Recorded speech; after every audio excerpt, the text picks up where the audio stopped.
মধ্যবিত্ত পরিবারদের ছেলে মেয়েদের মাঝে দুইটি কষ্ট সবচেয়ে বড় কষ্ট। জোরে বলেন, কয়টি কষ্ট?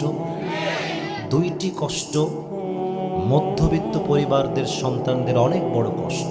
এক নাম্বার, ভেবে দেখলাম মধ্যবিত্ত সন্তানদের শখ, স্বপ্ন, চাহিদার কোনো দাম নাই,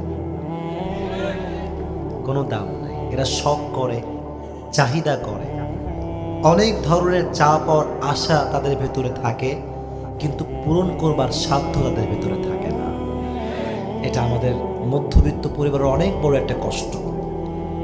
আমরা অনেক জিনিস চাই, অনেক জিনিস কাছে পেতে চাই, but that is on lacking, and that is the lacking of money. টাকা নাই, তার শখ পূরণের কোনো অধিকার নাই। এটা আমাদের জীবনের বড় একটা কষ্ট। তো ভাবলাম যে যারা এই কষ্টে ভোগে, যে মধ্যবিত্ত পরিবারের সন্তান, চাইলাম পাইলাম না, নিতে চাইলাম নিতে পারলাম না, ধরতে চাইলাম ধরতে পারলাম না, তাদের জন্য আল্লাহ তাআলা বলেন, ওয়া মান ইয়াতাওয়াক্কাল আলাল্লাহি ফাহুয়া হাসবুহ। পাওয়া কিংবা না পাওয়া, ধরতে পারা কিংবা ধরতে না পারা, শখ পূরণ করা কিংবা না করা, প্রতিটি অবস্থায় যে ব্যক্তি এটা বলতে পারবে যে আল্লাহ ভরসা, আল্লাহ একাই তার জন্য যথেষ্ট হয়ে যাবে। সুবহানাল্লাহ পড়ে। এজন্য আজ থেকে শখ পূরণ হোক কিংবা না হোক, চাহিদা পূরণ হোক কিংবা না হোক, আমাদের কোনো অভিযোগ নাই। আমরা একটা শব্দ সকলেই বলবো, সকলেই বলেন আল্লাহ ভরসা। আরো জোরে বলেন আল্লাহ ভরসা। এটা হচ্ছে আমাদের জীবনের এক বড় মারাত্মক কষ্টের চ্যাপ্টার, যে মধ্যবিত্তদের জীবনে চাওয়ার কোনো দাম নাই, চাহিদার কোনো দাম নাই, শখের কোনো দাম নাই। ঠিক কিনা বলে? Number one. নাম্বার টু, এটা লাস্ট। মধ্যবিত্তদের জীবনের সবচেয়ে বড় কষ্টের পয়েন্ট হচ্ছে যে তারা কাছের মানুষদের কাছে, বন্ধুদের কাছে, প্রিয় মানুষদের কাছে প্রিয় হতে পারে না। এর কারণ আজকাল মানুষের ভালোবাসা পাওয়ার জন্য চরিত্র যতটুকু দামি হয়ে দাঁড়িয়েছে আজকাল, তার চাইতে টাকা আরো বেশি দামি হয়ে দাঁড়িয়েছে। You have money, everyone will love you. টাকা আছে আপনার, যোগ্যতা নাই, নামাজ কালামের খবর নাই, টাকা আছে, আপনি মাহফিলের সভাপতি হয়ে যাবেন, মসজিদের সভাপতি হয়ে যাবেন। টাকার খেলা। তো আমরা যারা মধ্যবিত্ত পরিবারের সন্তান, তো তারা দেখবেন সহজে মানুষের কাছে প্রিয় হতে পারে না, সহজে মানুষের কাছে ভালোবাসার মানুষ হতে পারে না। আর সবচেয়ে বড় কষ্ট হচ্ছে এই যে আমরা যুবক ভাইরা যারা আজকে এসেছি, অনেক যুবক দেখবেন অনেক মেয়েকে হালাল ভাবেই বিয়ে করতে চায়। সে চায় যে তাকে বিয়ে করে আজীবন হারাম থেকে বেঁচে একটা হালাল লাইফ লিড করবে। কিন্তু বড় দুঃখের বিষয়টা হচ্ছে, যেহেতু মধ্যবিত্ত পরিবারের সন্তান, টাকা পয়সা কম, কোনো মেয়ে তাকে রিজেক্ট করতে এক মুহূর্ত দেরি করে না। টাকার অভাব। আমাদের মধ্যবিত্ত পরিবারদের সন্তানদের কাছে দুটি জিনিস সবচেয়ে বেশি ফেমাস। এক হচ্ছে টাকা, আর এক হচ্ছে অভাব। একটা হচ্ছে নিত্যদিনের সঙ্গী, হাজারবার এটার থেকে পিছা আসতে চাইলেও পিছা ছাড়তে চায় না। আর একটা হচ্ছে মরিচিকার মতো, হাজারবার ধরতে চাইলেও ধরা দিতে চায় না। এটার নাম হচ্ছে টাকা। ঠিক না বলেন? আমরা মধ্যবিত্ত পরিবারের সন্তানরা বড় কষ্টে থাকি, না পারি উচ্চবিত্তদের সঙ্গে তাল মিলিয়ে চলতে। যদি বড়লোকদের সঙ্গে তাল মিলাই, 2 ঘন্টা পরে দেখি পকেটটা খালি। আর যদি তাল মিলাতে না পারি, বলবে এর মতো ফকির আর কেউ নাই। ঠিক কিনা বল? এটা আমাদের জীবনের বড় একটা কষ্টের চ্যাপ্টার। তবে আর একটি বিষয় বলতে চাই, আমাদের লাইফের এনজয় বলতে আমরা একটা জিনিস বুঝি, সেটা হচ্ছে হাজার না পাওয়ার পরেও যদি আমাদের চোখের সামনে আমার মা কিংবা আমার বউ কিংবা আমার বাবা ছোট্ট একটা মুচকি হাসি দেয়, আমাদের জীবনের সমস্ত দুঃখ কষ্ট হালকা হয়ে যায়। ঠিক কিনা বল? এটা আমাদের লাইফের এনজয় বলতে আমরা বুঝি। আর সর্বশেষ কথা এতটুকুই বলতে চাই, মধ্যবিত্ত পরিবারের সন্তান হয়েছি বলে মনে কোনো কষ্ট নাই, কোনো আফসোস নেই, কোনো আক্ষেপ নেই। কারণ আমি হাদিসে পড়েছি অধিকাংশ জান্নাতি বান্দাই হবে সম্পদহীন মানুষ। সুবহানাল্লাহ পড়েন। হাদিসে এসেছে গরিবরা বড়লোকদের চাইতে 500 বছর আগেই জান্নাতে প্রবেশ করবে। আবার হাদিসে এসেছে রাসূল করিম সাল্লাল্লাহু আলাইহি ওয়াসাল্লাম বলেছেন, উনি একবার জান্নাত উকি মারলেন যে জান্নাতের অধিবাসী কারা, কারাই জান্নাতে বসবাস করছে। উনি এক উকি দিয়ে দেখতে পেলেন সব গরিব মিসকিন মধ্যবিত্ত পরিবারের সন্তানরা জান্নাতে প্রবেশ করেছে। সুবহানাল্লাহ পড়ে। এজন্য আজ থেকে টাকা নাই, পয়সা নাই, গাড়ি নাই, বাড়ি নাই, শখের কোনো দাম নাই, চাহিদার কোনো দাম নাই, বাট আমরা খুশি। এর কারণ আমরা রবের উপরে ভরসা করি। কার উপরে ভরসা করি? আল্লাহ আমাদেরকে কষ্টটা হালকা করার তৌফিক দান করুক। বড় আমিন। ভাইরে, বড় লোকরা মধ্যবিত্ত পরিবারের সন্তানদের মর্ম বোঝে না, কষ্ট বোঝে না। আর বড় লোকরা কাউকে সহজে মন থেকে ভালোবাসতে পারে না। আমরা মধ্যবিত্ত পরিবারের সন্তান, আমরা যখন কাউকে ভালোবাসি, মন প্রাণ উজাড় করে ভালোবাসি, কলিজার ভেতর থেকে ভালোবাসি, ধোঁকাবাজির মতো মারাত্মক অপরাধ আমরা মধ্যবিত্ত পরিবারের সন্তানরা করতে পারি না। আমরা ভালোবাসার মূল্য বুঝি। আর তোমাদেরকে একটা কথা বলে আমি আমার মূল আলোচনায় ফিরে যেতে চাই। মনে রাখবা, আগে একটা তাকবীর দেন, লিল্লাহি তাকবীর। যুবক ভাইয়ারা, আমার কথাটা কান দিয়ে শোনো। তোমার কাছে যখন টাকা পয়সা কম, চাকরি কম, বাড়ি গাড়ি কম, দেখবা তুমি মানুষকে ভালোবাসবা মন থেকে, কিন্তু তোমার ভালোবাসা সবাই সস্তা মনে করবে। এই ভালোবাসার কোনো দাম নাই, এটা মনে করবে। বাট একটা কথা আমি সবাইকে বলতে চাই। সেদিন আমি একজন কবির কবিতা পড়ছিলাম, এই কবিতাটা বলে আমি আমার কথা শুরু করব। উনি বলেছিলেন, हमें इस बात का अफसोस नहीं है कि हमने किसी से प्यार किया लेकिन उसने हमसे प्यार नहीं किया। हमें इस बात का अफसोस नहीं है कि हमने किसी से प्यार किया लेकिन उसने हमसे प्यार नहीं किया, लेकिन हमें अफसोस तो इस बात का है कि उसने हम जैसा प्यार करने वाले को खो दिया। ठीक कि ना बोले? इसे कहाँ मिलेगा हम जैसे प्यार करने वाला?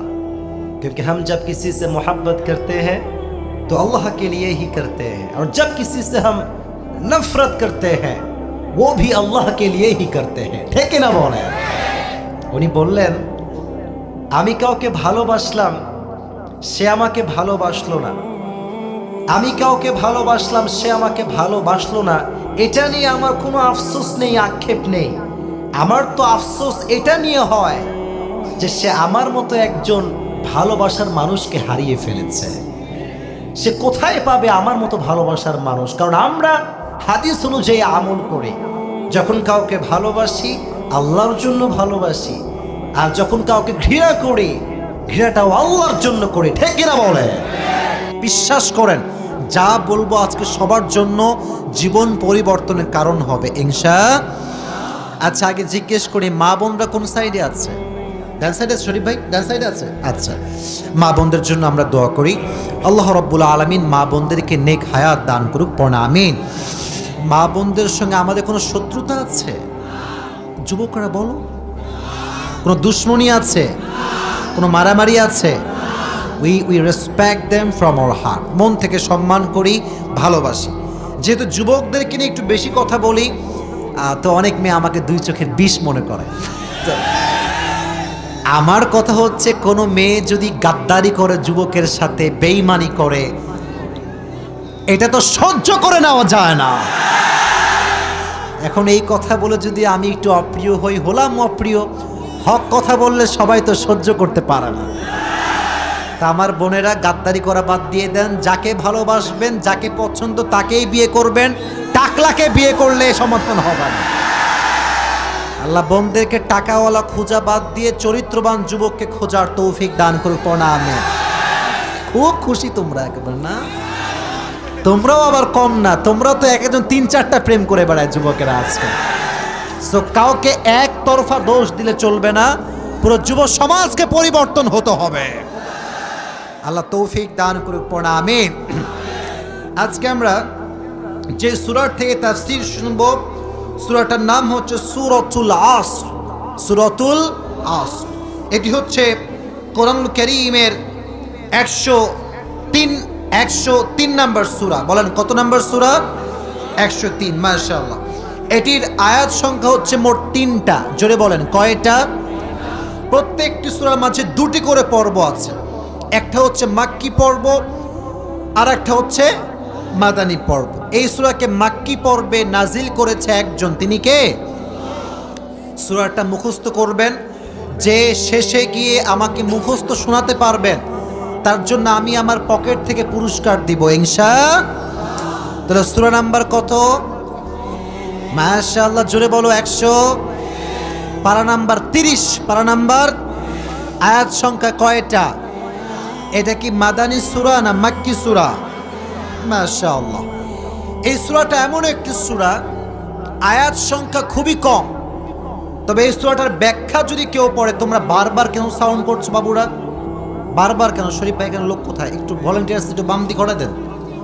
বসে পড়ো। আর তোমরা আমার ভালোবাসার মানুষ, এগুলো করতে হয় না। বসে বসে বসে পড়ো, একটু বসে পড়ো, নয় একটু ব্যাকে যাও। আলোচনা করতে গেলে মাইন্ডটা ফ্রেশ থাকতে হয়। ডানে বামে আওয়াজ হলে আলোচনার সৌন্দর্য হারিয়ে যায়, ঠিক না? ডানে সব ভদ্র সালপাল দাঁড়ায় আছে। মাশাআল্লাহ মাশাআল্লাহ। না তোমরাও ভদ্র, তোমরাও ভদ্র না কিন্তু, মানে একটু ব্যাকে গেলেই হবে, একটু ব্যাকে গেলেই হবে। এই যে ভাই আছে, একটু সাবধানে রাখেন। তাকবীর দেন, লিল্লাহি তাকবীর। ছোট্ট একটা সূরা, এটার ব্যাখ্যা যদি কেউ পড়ে মনে হবে ছোট্ট একটা ঝিনুকের মাঝে আল্লাহ তাআলা আটলান্টিক মহাসাগর ঢুকিয়ে দিয়েছেন। ছোট্ট একটা সূরা, ব্যাখ্যা কম না বেশি? বেশি, অনেক বেশি। 4 মাযহাবের 4 জন ইমাম আছেন। একজন ইমামের নাম হচ্ছে ইমাম শাফিঈ রাহমাতুল্লাহি আলাইহি। উনি লিখেছেন, কোন ব্যক্তির হেদায়েতের জন্য একটা সূরাই যথেষ্ট। সূরাটার নাম হচ্ছে সূরাতুল আসর। সুবহানাল্লাহ। এজন্য এই সূরার ব্যাখ্যা তাফসীর শোনার দরকারটা যুবক ভাইয়েরা আছে না নাই? এটা হচ্ছে এমন একটি সূরা যে সূরার শুরুতেই আল্লাহ তাআলা কসম করেছেন ওয়াল আসর। এই ওয়াওটা হচ্ছে ওয়াও-এ কসমিয়া, কসমের ওয়াও। আর আল আসর দ্বারা উদ্দেশ্য হতে পারে 3টা। জোরে বলেন কয়টা? 1, ইতিহাসের শপথ, সময়ের শপথ, সময়ের কসম। কারণ ইতিহাস হচ্ছে এমন একটা বিষয়, কে ভালো ছিল কে খারাপ ছিল এটার প্রমাণ আমরা ইতিহাস থেকে খুঁজে পাই, ঠিক না? ইতিহাস পড়লে বুঝবেন কে ভালো ছিল কে খারাপ ছিল। ইতিহাস পড়লে বোঝা যায় আবু জেহেলের গোষ্ঠী খারাপ ছিল। আর বাংলাদেশে আজকাল আবু জেহেলের গোষ্ঠী আছে না নাই? বুঝি নাই। আছে আছে আছে। দেখবা হক কথা বললে সহ্য করতে পারে না। হক কথা বললে বাংলার মাটিতে বক্তার জিহ্বা পর্যন্ত কেটে দেওয়া হয়। এটা হচ্ছে আবু জেহেলের গোষ্ঠী। আমরা কি আবু জেহেলের গোষ্ঠী না মুহাম্মদের উম্মত? রাসূলুল্লাহ সাল্লাল্লাহু আলাইহি ওয়াসাল্লাম। ইতিহাসের শপথ। 2 নাম্বার ওয়াল আসর, তারা আসরের সময়ের শপথ। ফজর, জোহর, তারপরের ওয়াক্তের নাম কি? আসর। আসরের শপথ আল্লাহ করেছেন। কারণ খেয়াল করে দেখবেন, ফজর থেকে জোহর লম্বা সময়, জোহর থেকে আসর লম্বা সময়, কিন্তু আসর থেকে মাগরিবের সময়টা খুবই শর্ট। আল্লাহ বোঝাচ্ছেন সময় যেহেতু কম, আমি যা বলছি মনোযোগ দিয়ে শোনার দরকারটা আছে না নাই? আসরের সময়ের কসম। নাম্বার 3, ওয়াল আসর দ্বারা উদ্দেশ্য হচ্ছে আল আসর মানে হচ্ছে নিংড়ানো। মাঝে মাঝে দেখবেন আমরা যখন গোসল করি লুঙ্গি আমরা ধুই কি ধুই না? সিঙ্গেল পার্টিটা কথা কয় না রে, এ লুঙ্গি ধোয়া লাগে না রে? ধোয়া লাগে, ধোয়া লাগে। তো দেখবা লুঙ্গি ধোয়ার পরে এরকম চিপড়াই না আমরা ধরে। কি একটা অবস্থা! তোমরা কেন বারবার আওয়াজ করছো? পেছনে আওয়াজ, ডানে আওয়াজ। আমি তো লক্ষ লক্ষ মানুষের মাঝে কথা বলছি, এরকম আওয়াজ তো আমি দেখি না বেশি একটা। কেন আপনার বদনাম করছেন? আমি নর্মালি কথা বলছি, তাফসীর করছি, আওয়াজ আসলে তো মাইন্ডসেট নষ্ট হয়ে যায়। আর কোনো আওয়াজ হবে না, please keep quiet and keep silent. তাকবীর দেন, লিল্লাহি তাকবীর। প্লিজ আর একটা তাকবীর দেন, লিল্লাহি তাকবীর। ওয়াল আসর, এই আসর মানে হচ্ছে নিংড়ানো। এই শপথ আল্লাহ কেন করলেন? আচ্ছা মনে করেন এই যে একটা বোতল, প্রিয় ভাইয়ারা, এটা মনে করেন কোনো বোতল না, এটা একটা গ্লাস। মনে করেন এটা কি? জোরে বলেন, এটা কি? সামনে আসছে গরমকাল, গরমকালে আম আছে না নাই? দেখবা দুইটা আম যে তুমি নিয়ে আসো, বড় বড় আম, দুইটা আমকে একটা গ্লাসে ঢুকানো কি সম্ভব? সম্ভব না। আচ্ছা এখন যদি আপনি দুইটা আমকে কেটে নিংড়িয়ে সুন্দর করে ব্লেন্ডারে দিয়ে চেপে তার রস একটা গ্লাসে ঢুকাতে চান, তাহলে অসম্ভব না সম্ভব? দুইটা আম গ্লাসে ঢুকানো সম্ভব নয়, বাট দুইটা আমের রস ব্লেন্ডারে দিয়ে নিংড়িয়ে ঢোকানো সম্ভব।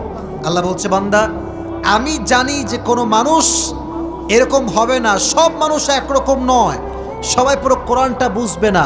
আল্লাহ বলছে পুরো কোরআনের ভাব, অর্থ, সারমর্থ, মানে পুরো খোলাসা, সারমর্ম আল্লাহ এই ছোট্ট একটা সূরার ভিতরে ঢুকিয়ে দিয়েছে। সুবহানাল্লাহ পড়তে পারলেন না আপনারা সবাই? তাহলে এই সূরার গুরুত্ব কম না বেশি? খোলাসা, পুরো কোরআনের খোলাসা এই সূরার ভিতরে আছে। এবার আল্লাহ বলছেন শপথ করে আমাদের সবাইকে, ইন্নাল ইনসানা লাফি খুসর। সবাই ভালো শ্রোতা আমার, মাশাআল্লাহ। সমস্ত মানুষ ক্ষতিগ্রস্তের শামিল। আল ইনসান, এই যে আলিফ লাম, এটাকে বলা হয় আলিফ লামে ইস্তিগরাকি, কুল শামিল। গোটা বিশ্বের সমস্ত মানুষ ক্ষতিগ্রস্ত। যুবকরা কেন ক্ষতিগ্রস্ত? বেশিরভাগ যুবকের ক্যারিয়ারে লাল বাতি জ্বলে গিয়েছে মেয়ের নেশায় আসক্ত হওয়ার কারণে। এরকম যুবক বাংলাদেশে আছে না নাই? এখানে মুরব্বী আব্বাজান এবং অনেক অনেক মান্যগণ্য ব্যক্তিরা আছে। যুব সমাজের অধঃপতন আর একটা বড় কারণ হচ্ছে বাংলাদেশে মাদক দ্রব্য বেড়ে গিয়েছে, নেশা বেড়ে গিয়েছে। এই যে যুবকগুলো গাঁজা খায়, অনেক যুবক বলে হুজুর গাঁজা না খাইলে নাকি মেয়েরা পছন্দ করে না। এটা পৃথিবীর সবচাইতে অসভ্য জাতির কথা ছাড়া আর কিছু হতে পারে না। আর যেই মেয়ে গাঁজাখোরকে পছন্দ করে ওকে তো আমি মেয়েই মনে করি না, আমি মেয়েই মনে করি না। কারণ প্রকৃতপক্ষে দিনদার নারী কখনো গাঁজাখোরকে বিয়ে করতে পারে না। হ্যাঁ, একটা বিষয় হচ্ছে গাঁজাখোর যদি হেদায়েত প্রাপ্ত হয়, ভালো হওয়ার নিয়ত করে, দ্যাটস ডিফারেন্ট। কিন্তু আজকালকার মেয়েরা দেখবেন বা দাড়িওয়ালা পছন্দ করে না, পাঁচ ওয়াক্ত নামাজি পছন্দ করে না, দিনদার ছেলেকে পছন্দ করে না। এলাকার বখাটে লুচ্চা, যার চুল এক পাশে আছে আর এক পাশে নাই, এর পেছনে মেয়েরা লাইন ধরে দাঁড়িয়ে যায়। আল্লাহ এদেরকে হেদায়েত দান করুক, পড়া আমিন। যুব সমাজ ধ্বংসের 2 নাম্বার কারণ হচ্ছে ইয়াবা, ড্রাগস। ইভেন শুধুমাত্র যুবকরা ইয়াবা খায় না, পাচারও করে। আজকে হাজার হাজার যুবকের ক্যারিয়ার নষ্ট হয়ে গিয়েছে এই মাদকের নেশায় আসক্ত হওয়ার কারণে। ঠিক এরা। অতএব নারীর নেশায় আসক্ত হওয়া যাবে না। 2 নাম্বার, মাদকের সঙ্গে আমাদের কোনো সম্পর্ক থাকবে। আমি আমার বাংলাদেশের মাননীয় প্রধানমন্ত্রী জননেত্রী শেখ হাসিনাকে ধন্যবাদ জানাই যে উনি মাদকের ক্ষেত্রে একদম 0 টলারেন্স, কোনো ছাড় নাই। যে যার কাছে পাওয়া যাবে তাকেই শাস্তি দিতে হবে, ঠিক না বলেন? কারণ যখন একটা ড্রাগস কেউ সাপ্লাই করে, ওই ছোট্ট একটা ড্রাগসের কারণে একজন যুবকের জীবনও নষ্ট হয়, পরিবারের জীবনও নষ্ট হয়ে যায়। আমার বাড়ির পাশে যারা মাদক সেবন করে এদের জন্য একটা আলাদা জায়গা আছে। যখন এরা একদম আউট অফ লিমিটেশন চলে যায়, ওদেরকে ওইখানে ভর্তি করা হয়। তো আমি দেখেছি ওদের দিকে, যখন আমি ওই পাশ দিয়ে যাই গাড়ি নিয়ে, ওরা সব সময় দেখি জানালার কাছে দাঁড়ায় থাকে। নেশা করতে করতে চোখ নাই, ঠোঁট নাই, গাল নাই, কিছু নাই, তাকায় আছে হবে, কিছু বললে শোনেও না। রসুল যেটাকে হারাম করেছে, আল্লাহর কসম, এখানে কোনো সুখ শান্তি কিচ্ছু থাকতে পারে না। অতএব ইয়াবা আজ থেকে আমরা ইয়েস বলবো না নো বলবো? ইয়েস নাকি নো? নারীর নেশাকে আমরা ইয়েস বলবো না নো বলবো? ভাইরে ভাই, তোমরা নারীর নেশে আসক্ত হওয়া সমস্যা নাই, বাট বিফোর ম্যারেজ নয়, আফটার ম্যারেজ তোমাকে এটা করতে হবে। বিয়ের আগে তিনটারে কয় আই লাভ ইউ, আর বিয়ের পরে বউরে কয় আই হেট ইউ। এর মতো কপাল পড়া যুবক আল্লাহর জমিনে আর কেউ হতে পারে না। ইন্নাল ইনসানা লাফি খুসর, সমস্ত মানুষ ক্ষতিগ্রস্তের শামিল। এখন আমার পাশে শরীফ ভাই বসে আছে, হক কথা বলতে ভয় লাগতেছে। আসলে দেখবেন অনেক অফিসাররা আজকাল ঘুষ খায়। কথা ঠিক আছে না শরীফ ভাই? কথা বলেন না কেন, ঠিক কিনা প্রিয় ভাই? সব অফিসার একরকম না, শরীফ ভাইকে আমি ধরি না এখানে, কিছু কিছু লোক আছে খায়। তা আমি সেই দিন বলছিলাম যে কোনো এক অফিসার সাহেব তার ওই মসজিদের সামনে বসে অজু করছে, নামাজ পড়বে। কি করছে? কথা বলেন না কেন, কি করছে? অজু করা কমপ্লিট হয়ে গিয়েছে, আসরের নামাজ পড়বে, অজু করে নিয়েছে। হঠাৎ করে চোখ তুলে দেখছে দূর থেকে একজন ছেলে বিশাল বড় একটা ব্যাগ হাতে নিয়ে আসছে। হাতে কি? ব্যাগ। তো অফিসার বলছে, এটা কে আসছে রে? যখন কাছে এসেছে দেখছে তো আমার কর্মী, আমার ছেলে। এই কিরে, তোর হাতে এত বড় ব্যাগ কিসের? স্যার মাল নিয়ে আসছি। কি নিয়ে আসছি? মাল মানে? কথা বল, রংপুরের ভাইরা, মাল মানে কি? টাকাটা কি হালাল না হারাম? অফিসার খুব ভালো মানুষ, যে বেয়াদব কোথাকার, সামনে রমজান মাস, অজু করছি, নামাজ পড়বো, এগুলো ঘুষের টাকা হাত দিয়ে ধরা যায়, টেবিল ঢুকে দে। অফিসার সাহেব, এই যে আপনি টেবিলে ঢুকালেন, কেউ না দেখলেও দেখেছে একজন, তিনি কে?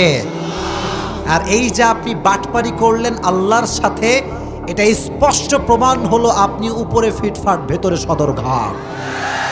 অতএব যে ব্যক্তি আল্লাহকে ভয় করে, তার সম্পর্ক সুদের সাথে থাকতে পারে, ঘুষের সাথে থাকতে পারে। তবে সব অফিসার কিন্তু একরকম নয়। আজও আমাদের বাংলাদেশে অনেস্ট অফিসার আছে বিধায় বাংলার মাটি আজও টিকে আছে।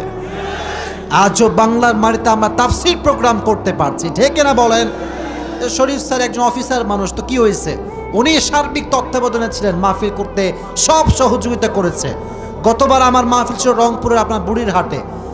আপনাদের পুলিশ ভাইরা আসছে, যুবকরা যে একটা অবস্থা, ওই মাহফিলে হাত কেটে গেছে যুবকদের, এমন একটা ভিড়াভিড়ি ওখানে। ওনারা প্রোটোকল দিয়েছেন। তার মানে সব অফিসার কিন্তু ইসলামের বিরুদ্ধে নয়, ঠিক না? ওনাদের সন্তানরা মাদ্রাসায় পড়ে, আর্মির ছেলে মাদ্রাসায় পড়ে, র্যাবের ছেলে মাদ্রাসায় পড়ে, অ্যাডভোকেটের সন্তানরাও আজকাল মাদ্রাসায় পড়ে হেফজ কমপ্লিট করে, ঠিক না? আল্লাহ সবার সন্তানকে কবুল করুন, সকলেই পড়া আমিন। তাহলে মানুষ হচ্ছে ক্ষতিগ্রস্তের শামিল, বলে দিয়েছে একজন, জবান খুলে বলেন তিনি কে? তবে হ্যাঁ, 4 ধরনের ব্যক্তিকে আল্লাহ ইস্তেসনা করেছেন, বের করে দিয়েছেন। 4 ধরনের ব্যক্তি হচ্ছে সফল। নাম্বার 1, ইল্লাল্লাযীনা আমানু, তারা সফল যারা ঈমান এনেছে। ফামান যুহযিহা আনিন নারি ওয়া উদখিলাল জান্নাতা ফাকাদ ফাজ। সফলতার সংখ্যা এক এক আয়াতে এক এক রকম। এক আয়াতে আল্লাহ বলেছেন জান্নাতি হয়েছে যারা, সফল হয়েছে তারা। আর এক আয়াতে আল্লাহ বলেছেন কদ আফলাহাল মুমিনুন, ঈমান এনেছে যারা, সফল হয়েছে। এক এক জায়গায় সফলতা এখানে ডেফিনেশন আল্লাহ দিয়েছেন।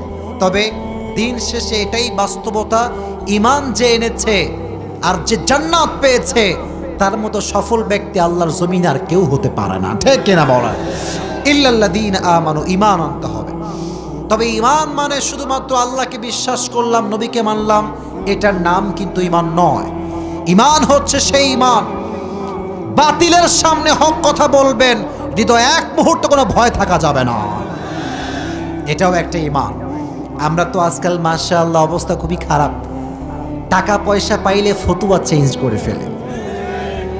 কথা বলো যুবক, না এরকম হুজুর তো বাংলাদেশে নাই? আছে না, আছে না, আছে না? টাকা পাইলে ফতুয়া চেঞ্জ হয়ে যায়, দল চেঞ্জ হয়ে যায়, ইমাম সাহেব সুদের বিরুদ্ধে ওয়াজ করাও ছেড়ে দেয়। আচ্ছা, আপনারা কি মাওলানা তারিক জামিলের নাম শুনেছেন?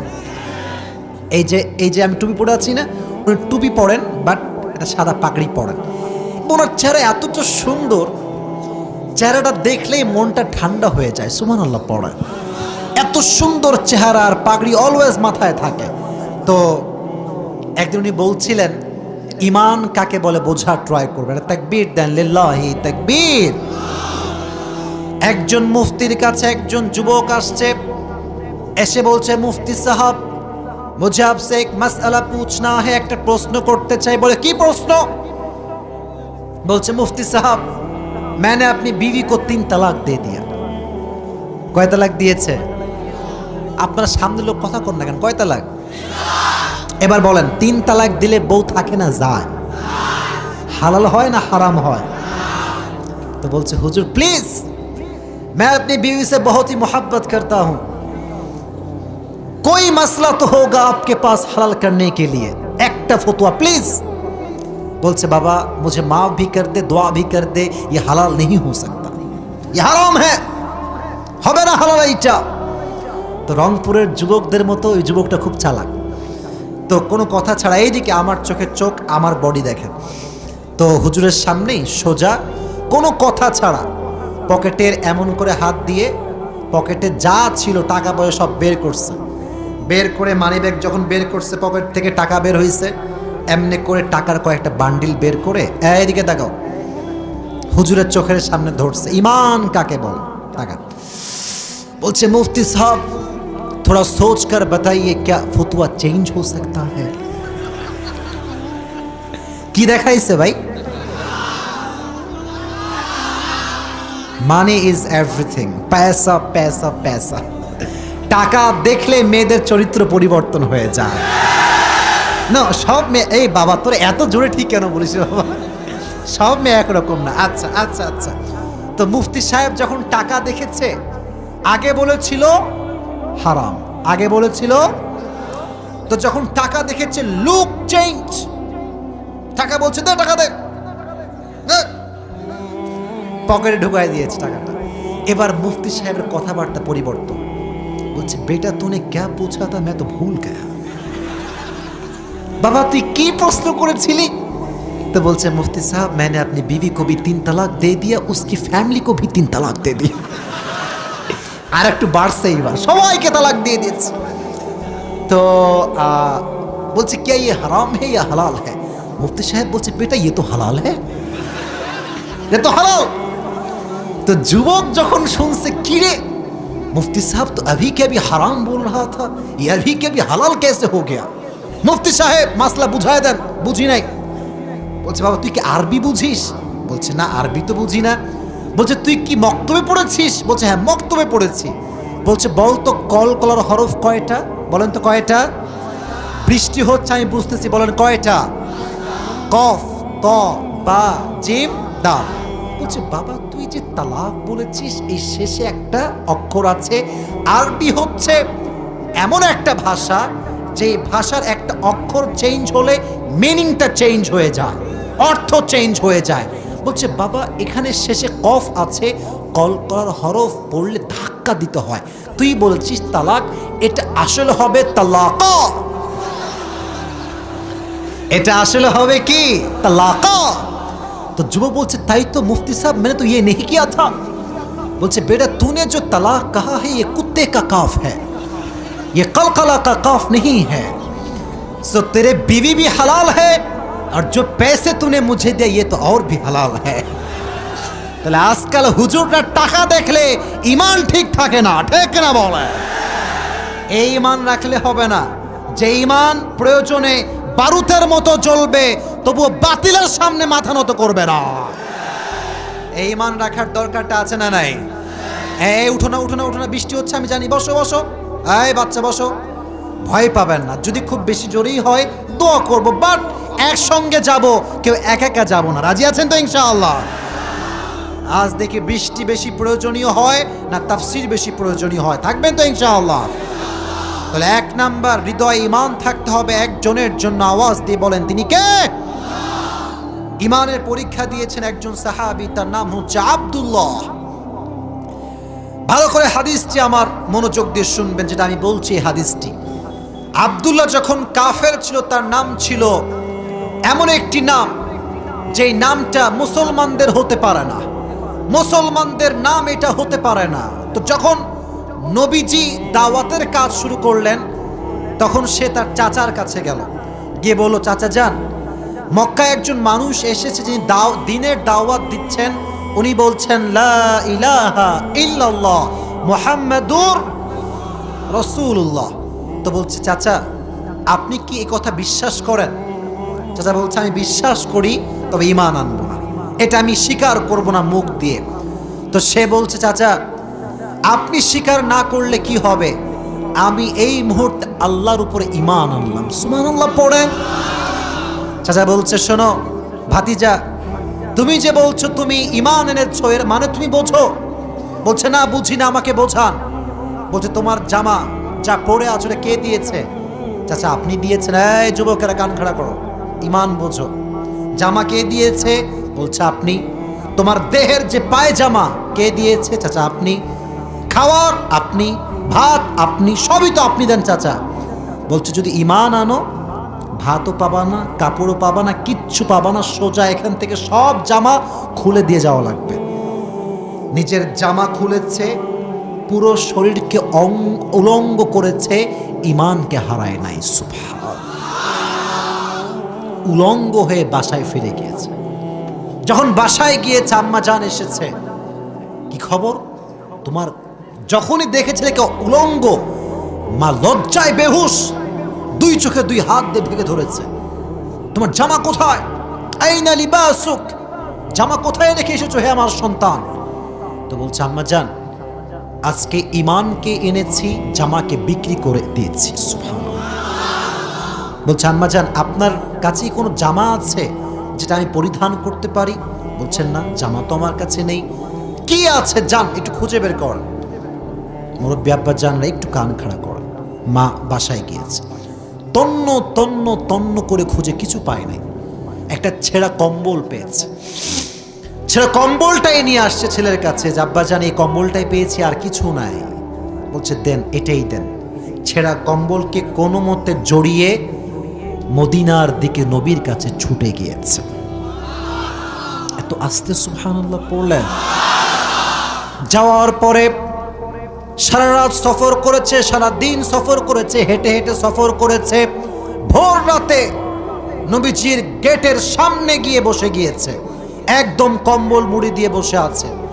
নবী যখন আসছেন, ঘর থেকে বের হয়ে অবাক, আরে কে তুমি, কই থেকে এসেছো?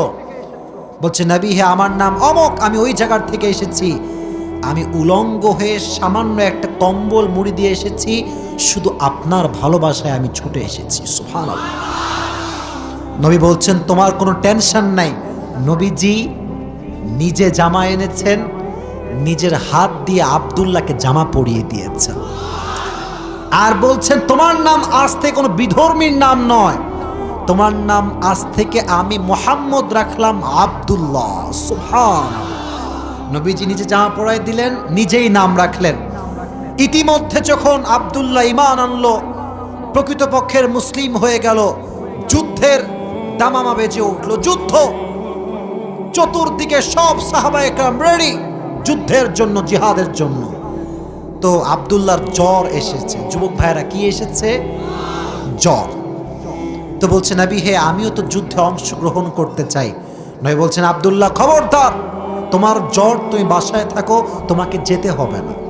তো জেদ করছে, আমি যাবই, আমি যেতে চাই, যুদ্ধে অংশগ্রহণ করতে চাই। বলছে, আব্দুল্লাহ তুমি শুয়ে থাকো, আমি নবী তোমাকে বলছি, যদি তুমি বেডে থেকেও মরে যাও, আল্লাহ তোমাকে ওই মৃত্যুতেই শহীদি মর্যাদা দান করবেন। এবার নবীজি যুদ্ধে আসলেন। যুদ্ধে আসার পরে হঠাৎ করে একজন কাসেদ, বার্তাবাহক, খবর নিয়ে আসলো, ইয়া নবী, ইয়া রাসূলুল্লাহ, আপনার প্রিয় সাহাবী আব্দুল্লাহ দুনিয়াতে আর নেই। আহা, সে চলে গিয়েছে। নবীজি যুদ্ধ রেখে নিজে আসলেন আব্দুল্লাহকে দাফন করবার জন্য। সুবহানাল্লাহ, জোরে সোরে পড়েন সুবহানাল্লাহ। লাশ নিয়ে আসছে দুইজন সাহাবী দুই কাঁধে করে, একজন সামনে আর একজন পেছনে। আরেকজন মানুষ কবরে, এদিকে তাকান, কথাগুলো বুঝবেন, ঠিক বেঠিক বললেই হবে না। দুইজন সাহাবী লাশ আনছেন, কয়জন? আরো জোরে, কয়জন? আরেকজন মানুষ কবরের ভিতরে দাঁড়িয়ে আছে দাফন করবার জন্য। আরেকজন ডান পাশে রাতের অন্ধকারে ছোট্ট একটা মোমবাতি নিয়ে দাঁড়িয়ে আছে আলো দেওয়ার জন্য। যে দুইজন সাহাবী আব্দুল্লাহ লাশ নিয়ে আসছে, একজন হচ্ছে আবু বকর আর একজন হচ্ছে ওমর। আর যিনি টিপ টিপ টিপ টিপ টিপ টিপ মোমবাতি নিয়ে ধরে দাঁড়িয়ে আছেন, তিনি হচ্ছেন বেলাল। আর যে লাশটা ধরার জন্য কবরে নিজে দাঁড়িয়ে আছেন, এই সাহাবা ইকরাম সাবধান, তোমার ভাই যেন কষ্ট না পায়, সুন্দর করে নিয়ে আসো। তিনি আর কেউ নন, তিনি হচ্ছেন আপনার আমার মায়ার নবী। সুবহানাল্লাহ। নবীজি নিজেই লাশ ধরলেন, নবীজি নিজে।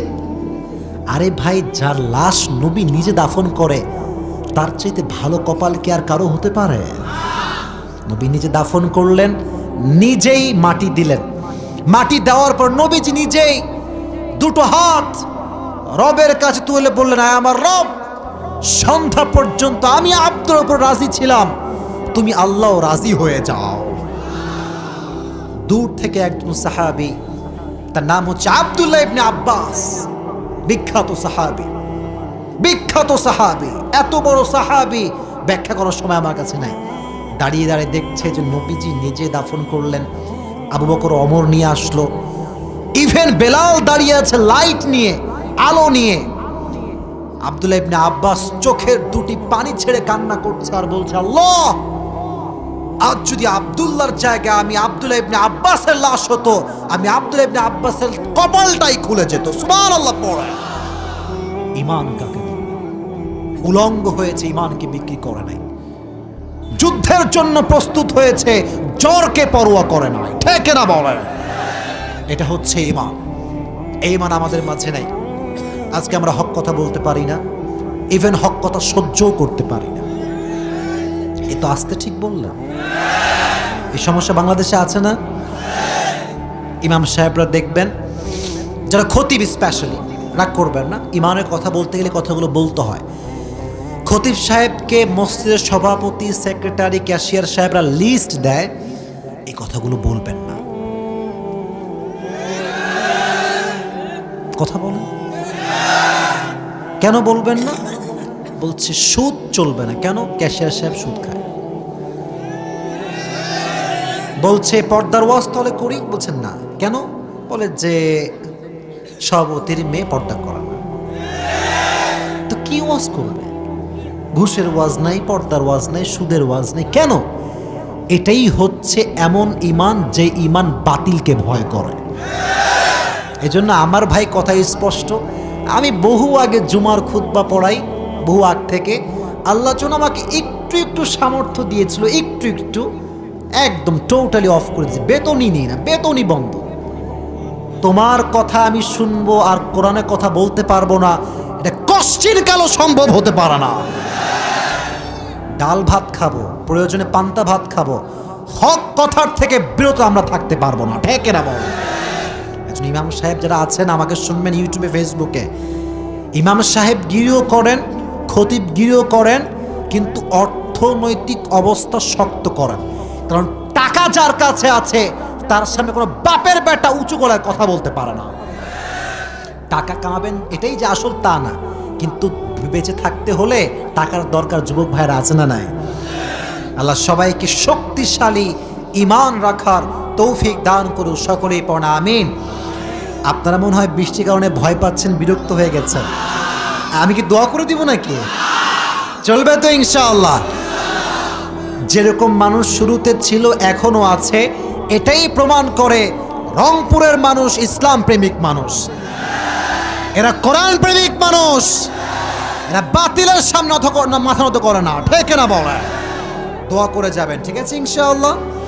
তাহলে 1 নাম্বার, ঈমান থাকতে হবে একজনের উপরে, তিনি কে? ইল্লাল্লাযীনা আমানু। 2 নাম্বার, ওয়া আমিলুস সলিহাত, সফল হয়েছে তারা, ভালো আমল করেছে যারা। এবার একটু ব্যাখ্যা বুঝেন তাফসীর থেকে। বেশি আমল জরুরি না ভালো আমল জরুরি? শুনি নাই, আরো জোরে, আরো জোরে। এক্সাম্পল দিচ্ছি। আপনাদের সৈয়দপুরে আমি আজকে মাগরিবের নামাজ পড়েছি, সৈয়দপুরে মডেল মসজিদে। আচ্ছা, আমি একটা এক্সাম্পল দিচ্ছি। মনে করুন আজকের এই মাহফিল থেকে একজন যুবক রংপুরের মডেল মসজিদে গেল, 70 রাকাত নামাজ পড়লো। কত রাকাত? কিন্তু যুবকের ওযু নাই, নামাজ হবে?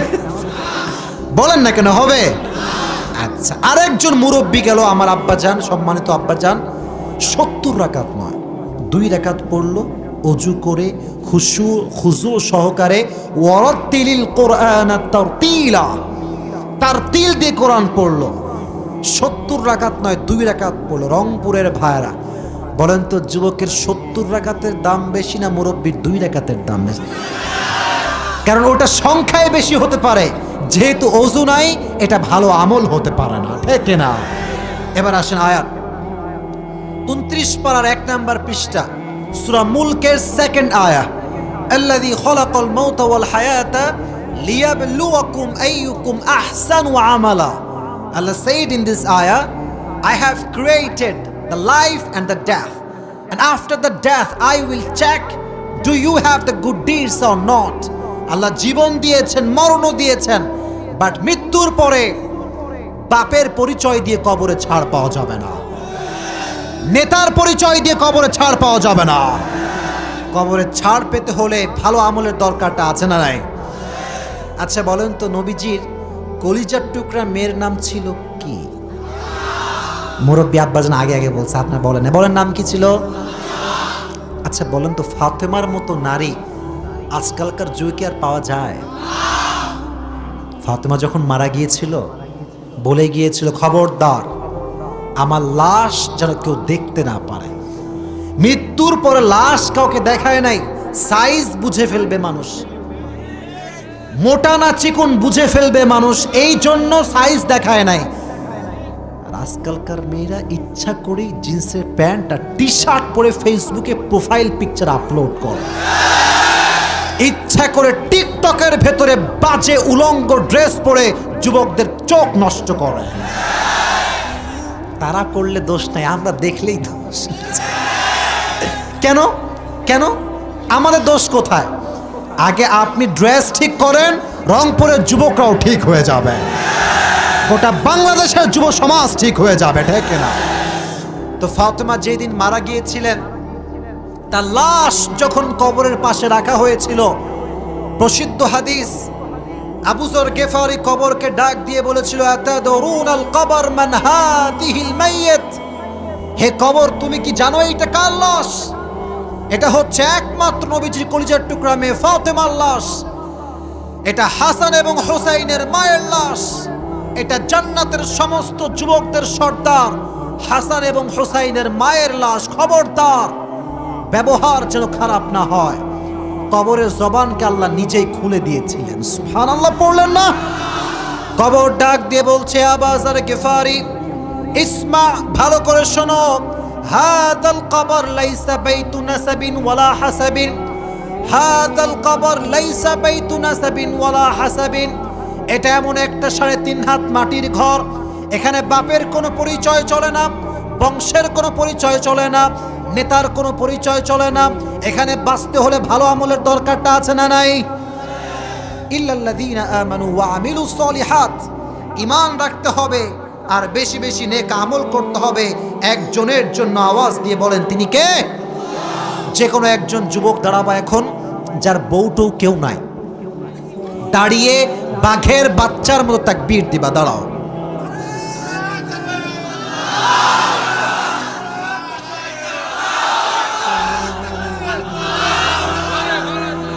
হয় নিরে, যে কোনো একজন দাঁড়ায় তাকবীর দাও।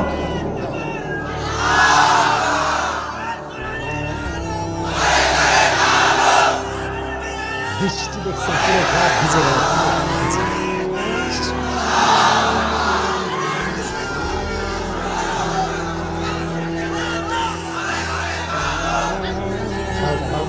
বারোটা শেষ করো, বারোটা। টাকা পড়ে গেছে নাকি? আয় হায় হায়। আচ্ছা, এবার আমি তাকবীর দিচ্ছি, লিল্লাহি তাকবীর। আপনারা খেয়াল করে, আমার চশমা ভিজা, জামা ভিজা, কোটি ভিজা, সব ভিজে গেছে। শুধু ভালোবাসার খাতিরে আমরা বসে আছি, ঠিক না? দোয়া করে যাব, ঠিক আছে ইনশাআল্লাহ। তাহলে 1 নাম্বার ঈমান, 2 নাম্বার বেশি আমল না ভালো আমল? মাশাআল্লাহ। এবার আসেন 3 নাম্বার, ওয়াতাওয়াসাউ বিল হক। 3 নাম্বার তারা সফল যারা হকের কথা বলে, হকের দাওয়াত দেয়। হকের কথা বলতে গেলে বাধা আছে না নাই? হকের কথা বলতে গেলে আপনাকে দেশ ছাড়তে হতে পারে, ঠিক কিনা বলে? তবুও কি হক কথা বলা বন্ধ করা যাবে? আপনি আমাকে বন্ধ করবেন, আমার মতো হাজার হাজার আসিফ বাংলার মাঠে দাঁড়িয়ে যাবে। ওয়াতাওয়াসাউ বিল হক, যারা হকের কথা বলে তাদেরকে নাজাতের ফয়সালা করে দিবে একজন, জবান খুলে বলেন তিনি কে? 4 নাম্বার, ওয়াতাওয়াসাউ বিস সবর। এটা হচ্ছে শেষ কথা, সবরের কথা। এই সবর যে শুনবে আসলে বোঝা যাবে সে একজন সবের বান্দা, ঠিক কিনা বলেন প্রিয় ভাইরা?